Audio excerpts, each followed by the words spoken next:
Everyone, welcome to my YouTube channel. आज मैं आपको NCERT maths class 7th exercise 8.1 से इसका क्वेश्चन 10 कराऊंगी। देखो बच्चे, क्वेश्चन 10 है, right the following rational numbers in ascending order. ठीक है, आपने जब छोटे होंगे तो असेंडिंग डिसेंडिंग तो पहले किए ही होंगे। ठीक है ना, आपको यहाँ पर रैशनल नंबर्स को लिखना है असेंडिंग ऑर्डर में। ठीक है, असेंडिंग ऑर्डर क्या होता है बच्चे, पहले सबसे छोटा नंबर एंड देन आगे बड़ा होता चला जाता है। ठीक है, सो यहाँ पर आपने असेंडिंग ऑर्डर में लिखना है। तो देखो यहाँ पर हमें फ्रैक्शन में दिया हुआ है, तो हमें सबसे पहले क्या करना है, इनके डिनोमिनेटर को ना सेम करना पड़ेगा। ठीक है, सो आप जो फर्स्ट वाला अपना पार्ट देख रहे हो, इस फर्स्ट वाले पार्ट में आपको दिया है -3/5, -2/5 एंड -1/5। ठीक है बच्चे, इसमें देखो आप यहाँ जो डिनोमिनेटर देख रहे हो वो देख रहे हो बिल्कुल सेम है सभी में। ठीक है, सो ये वाला पार्ट आपका बहुत ही इजीली हो जाएगा।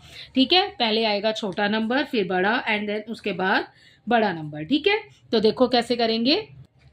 सो यहाँ पर बेटा 3, 2, 1, अगर ये पॉजिटिव होते तो फिर आप पहले आगे 1 लिखते, लेकिन यहाँ पर हमारे पास जो नंबर दिए हुए हैं हमें वो है नेगेटिव। तो मैंने आपको पहले भी बताया है, जब नेगेटिव होते हैं तो जो नंबर जितना छोटा होता है ना उसको हम बड़ा मानते हैं, मतलब वो रिवर्स काउंटिंग के अकॉर्डिंग चलता है। ठीक है, सो यहाँ पर -1 है, इसको हम कहेंगे कि ये बड़ा है। ठीक है, और जो सबसे छोटा हुआ वो कौन सा हुआ, -3। ठीक है, सो हमने लिखना है -3/5। ठीक है, -3/5 है छोटा, और उससे बड़ा होगा -2/5, और उससे भी बड़ा हो जाएगा, यानी कि इस लाइन में सबसे बड़ा हो जाएगा हमारे पास -1/5। सो यही है हमारा असेंडिंग ऑर्डर।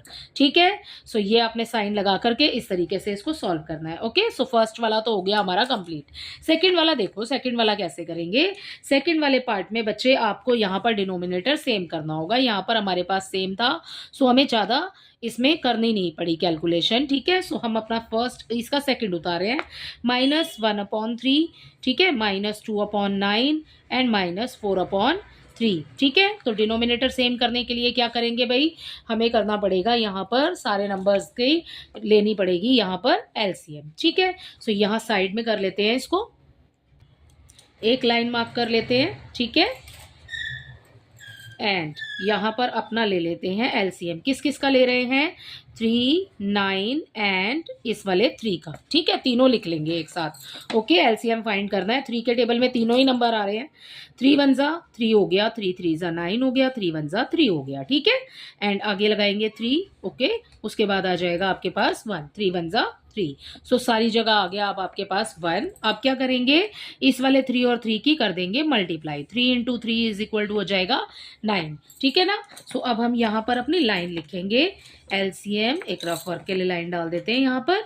एलसीएम ऑफ किस किस का एलसीएम लिया है हमने, 3, 9 का भी लिया है। ठीक है, एंड ये वाला। ठीक है, एंड 3 = कितना आंसर आया, 9 आ गया। ठीक है, यहाँ लिख लेते हैं एलसीएम ऑफ 3, 9 एंड 3 = 9। ठीक है, अब क्या करेंगे, -1/3 को एक लाइन में लिखिए, इस वाले नंबर को अगली लाइन में लिखिए, एंड इसके अगले वाले नंबर को नेक्स्ट लाइन में लिखेंगे। ठीक है, नेक्स्ट नंबर क्या है, -4/3। ठीक है, सो हमने सभी को लिख लिया नेक्स्ट अगली लाइन में। आगे देखिए, यहाँ पर हमें डिनोमिनेटर सेम करना है। इट मीन्स कि इसके नीचे हमें क्या चाहिए, यहाँ पर 3 का टेबल हमें कैसे काउंट करना है कि ये वाला 9 आ जाए, इसीलिए हमने एलसीएम निकाला था। ठीक है, 3 का टेबल हमें इतने टाइम काउंट करना है कि 9 मिल जाए, 3 × 3 हो जाएगा। ठीक है, 3 3 जा 9 होता है, तो जितना नंबर नीचे लिखेंगे उतना ही नंबर हम लिखेंगे बच्चों ऊपर। ठीक है, तो ये हो जाएगा 3 1 जा 3, तो यहाँ आ गया -3, और 3 3 जा हो गया 9। ठीक है, सो ये हो गया -3/9। ओके, आगे देखिए, 9 का टेबल आपने इतने टाइम काउंट करना है कि जो एलसीएम में हमारा आंसर आया ना 9, ये वाला 9 हमें मिल जाए। ठीक है, तो 1 टाइम काउंट करेंगे। ठीक है, तो 1 लिख देते हैं ऊपर नीचे दोनों जगह। तो ये हो गया 2 1 जा 2 एंड 9 1 जा 9। ओके, अगला देखिए, आगे यहाँ पर हमें नेक्स्ट दिया है यहाँ पर 4/3, तो हमें 3 का टेबल काउंट करना है इतने टाइम्स की ये वाला 9 मिल जाए, तो बेटा 3। ठीक है, अभी हमने ऊपर भी किया है, 3 नीचे और 3 ही ऊपर आएगा। 4 3 जा क्या हो जाएगा, -12, ठीक है, माइनस का साइन तो आएगा ही ना, 3 3 ज़ा 9। अब आप देख रहे हो कि डिनोमिनेटर सबके सेम हो गए, ठीक है। सो मैंने आपको बोला इसमें माइनस वाले में जो नंबर आपके पास सबसे छोटा होता है उसी को हम कहते हैं कि वो उतना ही बड़ा है, ठीक है। सो जो बड़ा है वो होगा छोटा। तो यहाँ पर 3 है, 2 है और 12 है, ये सारे ही माइनस में है, ठीक है। तो सबसे छोटा क्या हुआ, -12/9। इससे बड़ा क्या हुआ, -3/9, ठीक है। और इससे भी बड़ा क्या हुआ, सबसे बड़ा -2/9, ठीक है। सो अब आपको ये नंबर किस किस से मिले हैं, आप वो नंबर लिखना चाहते हैं तो वो नंबर भी लिखिए, ठीक है। देखो -12/9 आपको किससे मिला है, -4/3 से, ठीक है। सो साइन इस तरफ ही आएगा क्योंकि जैसे ऊपर लगाया है हमने वैसे ही लगाना है, ठीक है। -3/9 आपको किससे मिला है, -1/3 से, और ग्रेटर का साइन लगाना है फिर आगे की तरफ, ठीक है। और ये वाला नंबर हमें किससे मिला है, -2/9 से, ओके। सो इसी के साथ आपका ये वाला क्वेश्चन का 10th क्वेश्चन का सेकंड पार्ट कंप्लीट होता है। इसका थर्ड पार्ट देखते हैं। इसका थर्ड पार्ट भी बच्चे आपने इसी तरीके से करना है जैसे हमने ये वाला किया है। क्या है, -3/7 -3/2, ठीक है, -3/4। देखो बच्चे, इसमें भी हमें वही करना है कि हमें सबका लेना है एलसीएम। सो हम यहाँ पर लिख लेते हैं एलसीएम ऑफ किस किस का ले रहे हैं, 7, ठीक है, यहाँ पर 2 एंड 4, ठीक है। अब जो एलसीएम लेंगे वो हम यहाँ लिख देंगे, ठीक है। तो जो एलसीएम में नंबर आएगा, ओके। सो यहाँ एलसीएम ले रहे हैं 7 का, 2 का और 4 का, ठीक है।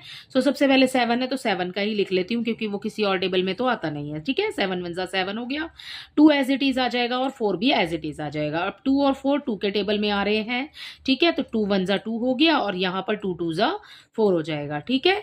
तो अब आप ये 2 देख रहे हैं, यही 2 आगे लगाइए, ठीक है, क्योंकि हमें 2 का ही टेबल काउंट करना है, ओके। सो ये 1 1 एज इट इज आ जाएगा, 2 1 2, यहाँ पर भी हो गया हमारे पास 1। अब क्या करेंगे, इन सारे नंबर्स की कर दीजिए मल्टीप्लाई, 7 इंटू 2 इंटू 2, ठीक है। 7 2 14, 14 2 28। तो जो एलसीएम लिया बच्चे वो हमारे पास क्या आ गया, 28। अब आपको इन सारे नंबर्स में नीचे क्या चाहिए, 28। तो -3/7 लिख रही हूँ पहले, ठीक है। 7 का टेबल आपने इतने टाइम काउंट करना है कि आपको ये वाला 28 मिल जाए, ठीक है। तो 4 टाइम आ जाएगा, ओके।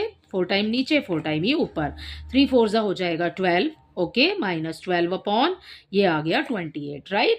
अगला क्या है, नेक्स्ट है हमारे पास -3/2, ओके। मल्टीप्लाई कीजिए बोथ साइड्स, ठीक है। यहाँ पर ऊपर नीचे हो जाएगा और फिर उसके बाद में 2 का टेबल आपने इतने टाइम काउंट करना है कि आपको ये वाला 28 मिल जाए। तो 2 का टेबल पहले यहाँ इतनी बार पढ़ेंगे, 2 1 2, 2 4 8, ठीक है। तो आपको मिल जाएगा यहाँ पर 14। अगर आपको टेबल आता है दैट इज गुड। तो आप 14 का टेबल 2 टाइम काउंट करेंगे तो आपको 28 मिल जाएगा, ठीक है। सो ये आ गया 14 नीचे और 14 ही ऊपर, ठीक है। सो अब यहाँ लगाएंगे इक्वल का साइन, 14 3 यहाँ हो जाएगा 42, माइनस का आएगा एंड यहाँ हो जाएगा 28, ओके। आगे देखिए, ये वाला हमारा थर्ड जो हमें दिया है -3/4, उसको हम यहाँ लिख लेते हैं नेक्स्ट लाइन में, राइट। अब 4 का टेबल आपने इतने टाइम काउंट करना है बच्चे कि आपको ये वाला 28 मिले, ठीक है। तो 7 टाइम हो जाएगा ऊपर नीचे दोनों जगह, ओके। सो यहाँ पर 3 7 21 हो जाएगा, ठीक है। 4 7 28 हो जाएगा। अब आपको नीचे आपके डिनोमिनेटर के तीनों ही नंबर मिल चुके हैं, 28 28 28, ठीक है। अब ऊपर वाला देखिए, -12 है, -42 है, -21 है। तो जो सबसे बड़ा होगा हम उसे क्या कहेंगे कि वो छोटा है, ठीक है। सो -24 आ जाएगा आपका, पहले उससे बड़ा हो जाएगा हमारे पास 21/28, ठीक है। और यहाँ आ जाएगा लास्ट में -12/28, ठीक है। अब ये नंबर आपको किस किस नंबर से मिले हैं आप वो नंबर भी नोट कर लो, ठीक है।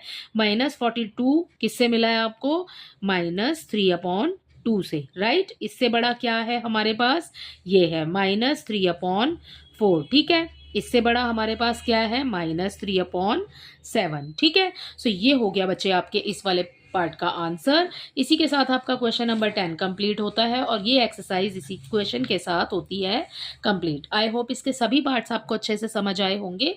Thank you.